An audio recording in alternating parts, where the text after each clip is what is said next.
Hello and welcome to our Advent series, All Creation Waits, the Advent Mystery of New Beginnings by Gayle. Today, Advent 21, we'll be hearing about the Eastern Fox Squirrel.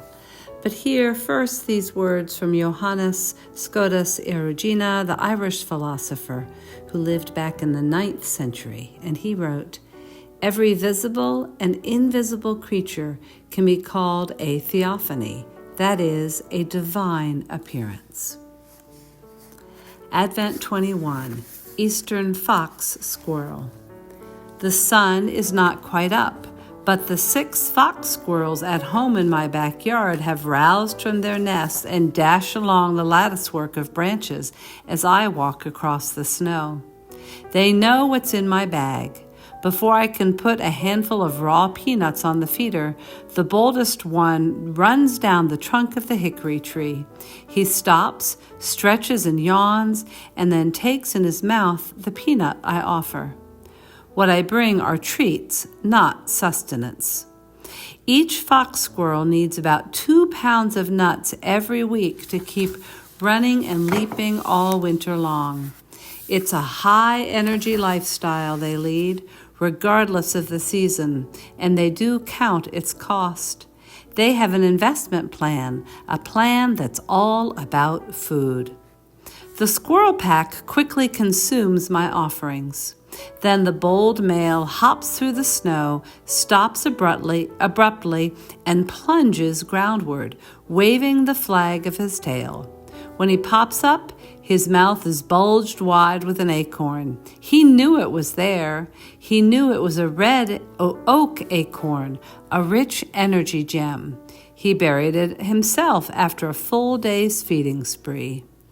Perched in the hickory and oak trees, he and his companions would speed eat, dropping nuts only partially consumed, working to add as much fat as possible and as quickly as possible in order to spend time on their main investment strategy.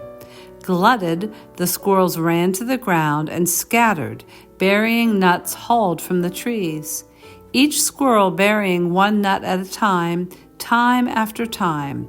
It seemed a huge spill of energy.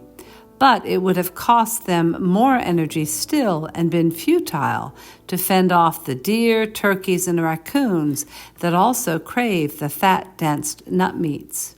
Instead, the squirrels hid them to keep for themselves the food that fuels their winter liveliness. Not white acorns, oak acorns, though. Most of these they ate on the spot. Whites, they know, sprout within days, rendering them useless as food. But red oak acorns they wisely and shrewdly buried. Less tasty, yes, but red stay unsprouted in the cold ground. Plus, they deliver a more powerful dose of energy, badly needed in the bleakest cold. These the squirrels took greater pains to protect, hiding them farther from the tree so thieves would be less likely to uncover them, including thieves of their own kind, always nearby and watching. Thus, my favorite male employed a bag of nut-bearing tricks.